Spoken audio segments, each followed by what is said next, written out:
صباح الفل يا صباح العسل على احلى اصحاب واحلى اخوات في الدنيا. عاملين ايه يا حبايب قلبي؟ يا رب تكونوا دايما بخير واحسن حال دايما يا رب. وحشتونا جدا جدا جدا. كل سنه وانتم طيبين حبايبي.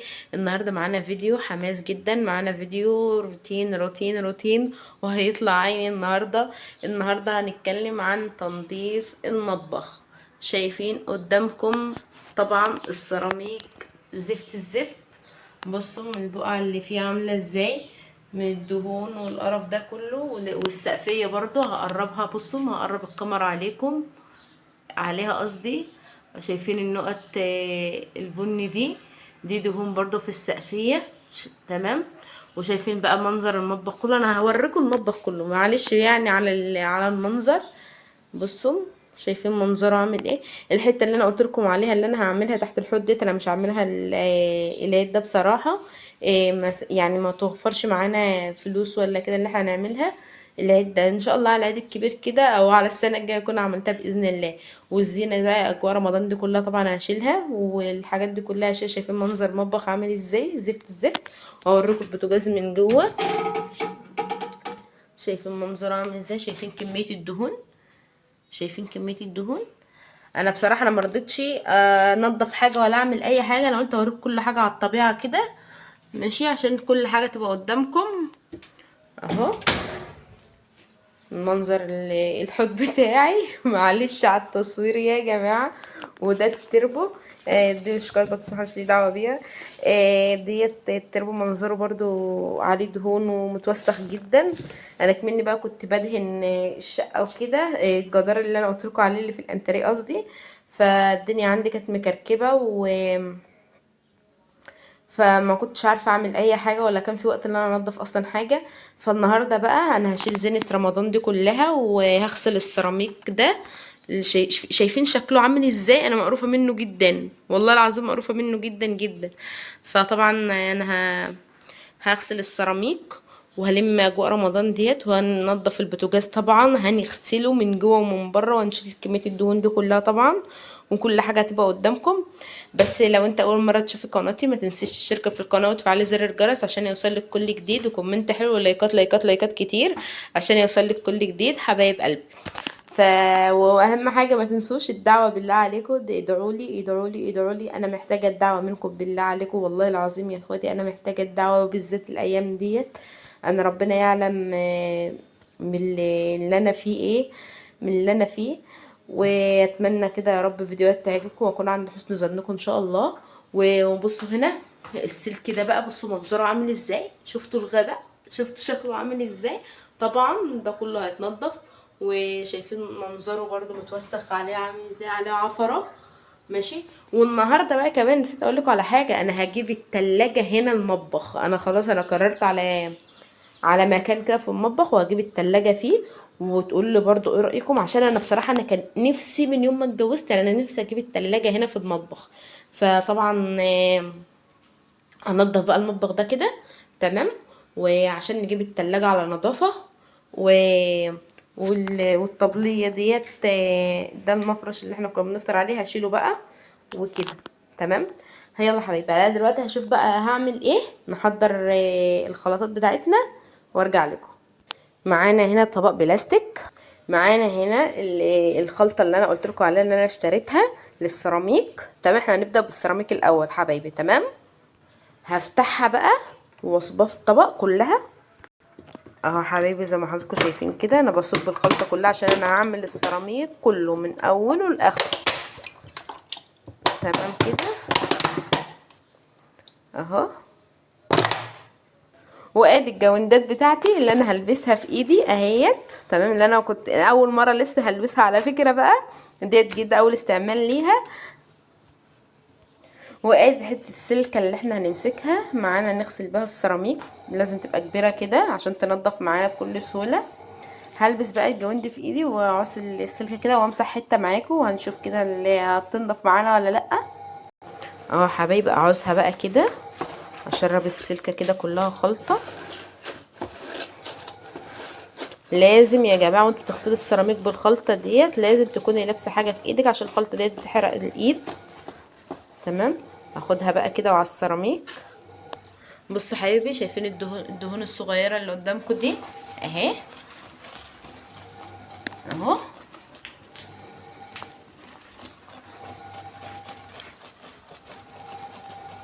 شايفين بتروح معايا بكل سهولة ازاي، من غير دعك قوي بقى ولا اي حاجة. يعني يا دوبك تمشي ايدك كده بالسلكة اهو. شايفين؟ بصوا كمية الدهون والله العظيم بتروح بسهولة جدا. بصوا الدهون ديت اهي. انا المفروض كنت اعمل السلك بتاع الشباك الاول عشان ما يعفرش على السيراميك بعد ما اغسله، بس انا حبيت اوريكم بس حته كده في الجنب كده اهو. هشطفها بقى اهو حبايبي. شايفين بقى الجمال؟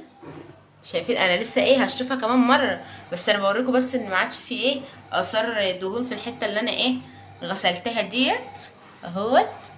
تمام. هعمل بقى بقيه السيراميك، بس هنضف بس السلك ده الاول عشان من العفره اللي هتنزل ما توسخش السيراميك تاني، فلازم انضفه الاول وبعدين نغسل السيراميك حبايبي. هنضف السلك وارجع لكم برضه اوريلكم هو هنضف ازاي. بصوا حبايبي، جبت كف المقشه الخشن ده همسح بيه هنفض بيه السلك ده كده. شايفين منظره اهوت قبل اهو؟ شايفين شكله عامل ازاي؟ هنضفه بالمقشه الخشنه ديت بكف المقشه ده وارجع لكم. حبايبي، بعد ما نضفت السلك اهوت شايفين نضف بقى ازاي، احسن من الاول طبعا بكتير. و... وانا ب... وانا بنضفه جامد فالحته السلك دي اتقطعت، فانا هحاول اجربها الزقها بشمع كده، لو لزقت معايا لزقت، ما لزقتش خلاص. فده السلم اللي انا كنت واقفه عليه. هنبدا بقى شغل في السيراميك. شايفين كميه؟ انا عايزه بس اوريكم حاجه. شايفين الوسخه اللي نزلت من الشباك؟ شايفين الوسخه؟ كميه الوسخه اللي نزلت، وعصت السيراميك اكتر تراب وعفره. والشباك ده لسه هغسله بقى، الالمونتال ده لسه هغسله. تمام. هغسله وهغسل السيراميك وارجع لكم بعد ما خلصت المطبخ بتاعي كله اهوت. ماشي، انتوا بصوا دلوقتي هتستغربوا جدا انا عملت ايه. انا طبعا غسلت السيراميك تمام اهوت، مفيش اي اثار دهون ولا اي حاجه، والسقفيه هي اللي كان فيها البقعه البن اللي انا وريتها لكم في الكاميرا. تمام. مفيش اي بقعه هنا في السيراميك ولا اي حاجه، زي ما انتم شايفين كده السيراميك مية مية. هنا بقى حبايبي بصوا، انا هاخد لكم المطبخ كده من اوله. في دخلة المطبخ بتاعتي اهيت. تمام. المطبخ الخشب ده اللي قدامكم هنا ده كان هنا. تمام. دلوقتي انا نقلت المطبخ هنا، كل ده انا عملت المستحيل عشان ادخل التلاجة المطبخ. حاولت ادخل التلاجة قبل ما انقل المطبخ، جبت التلاجة تحت الشباك، الباب مش عايز يتفتح قوي، نص قافله، يعني ما تعرفش تدخلي منه حله ولا اي حاجه. نقلت المطبخ هنا طبعا، وجوزي طبعا جه ونقله معايا.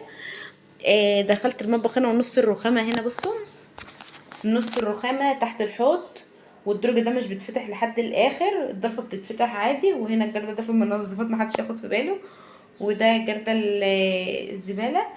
فدلوقتي طبعا انا مش هعمل هنا ضلفه اسد بها، مش هينفع ان انا اعمل ضلفه هنا تحت الحوض زي ما انا كنت قايله لكم في فيديو قبل كده ان انا اعمل ضلفه تحت الحوض. هقفلها عشان ضلفه المطبخ الخشب اللي دخلت تحت دي، فمش هينفع. والفلتر اللي انا قلت لكم اللي انا هحطه تحت الحوض، قعدت اتحايل على جوزي ان هو يحطه له تحت الحوض، قال لي مش هيجيب ميه، مش هيجيب ميه، والميه هتبقى ضعيفه جدا. فمش عارفه بقى بيضحك عليا ولا ايه، معرفش.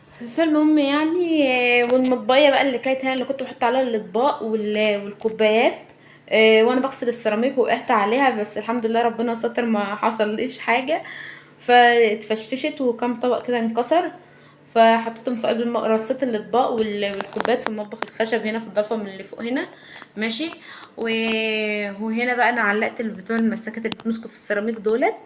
وعلقت فيهم على فكره حلوين قوي، اول مره اجيبهم. بصراحه جمال جدا، ما بيقعوش بسهوله ولا اي حاجه زي اللي كنت بجيبهم قبل كده، فعجبوني جدا. وده البوتاجاز بتاعي اهوت. شلت كميه الدهون اللي كانت عليه. شايفين النظافه؟ شايفين حلاوته؟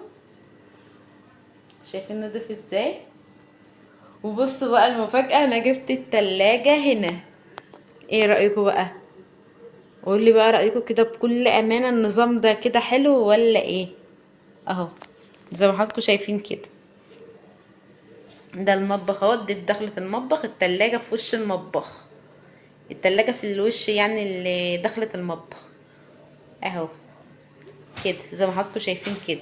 عايزاكم بقى بكل امانه وبكل صراحه تقولوا لي ايه رايكم في النظام ده. فطبعا انا مش فرشه حاجه دلوقتي، اللي غير يوم اللي واقفه ان شاء الله، وهفرش بقى الشقه كلها مع بعضها.